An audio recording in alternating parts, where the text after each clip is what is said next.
But let's continue with the declaration.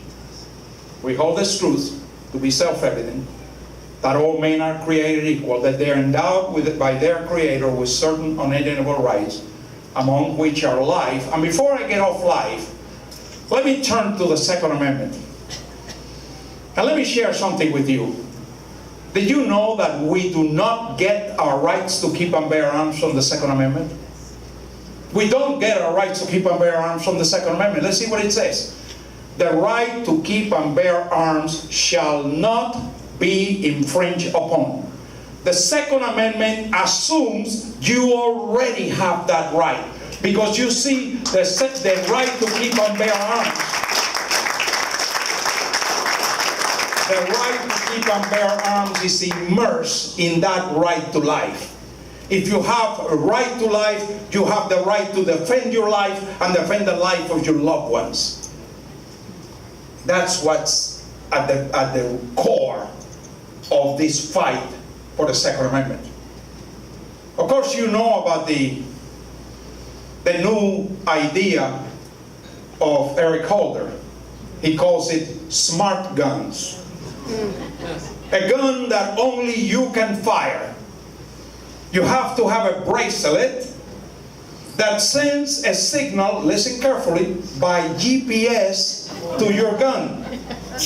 And if you don't have that bracelet and you don't send that signal by GPS to that gun, the gun won't fire. Now the fact that the signal is by GPS, what else do you think the GPS does? Tells the government who has all the guns and where they are. You know what the next step is? Confiscation. Now, again, look at history. Remember the lessons of history. If we don't learn from history, we're bound to repeat it. Stalin took away the guns. Then he killed 20 million people. Mao took away the guns. Then he killed 50 million people.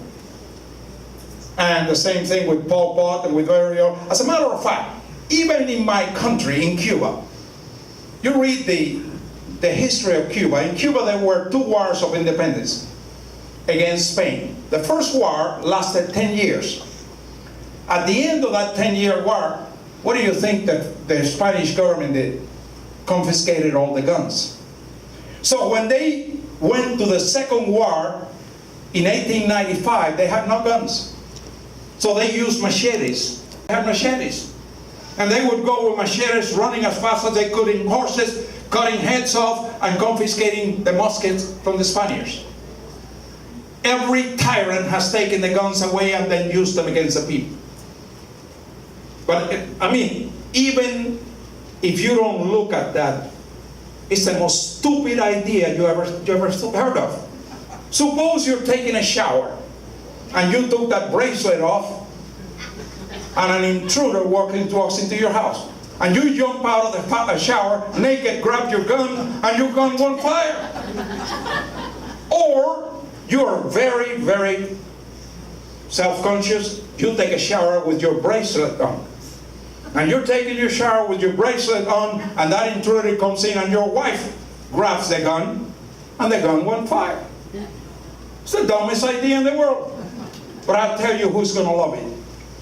All the people that are selling guns. I'll tell you what, if you think we have mountains of people in the gun shows, they're going to multiply 10 times over. Because nobody's going to want one of those guns. Conventional guns are going to cost twice as much because everybody's going to want to buy 1, 2, 3, 4. And I'll tell you what, probably without exception, everybody here is going to say, nobody's going to take my Bible or my gun.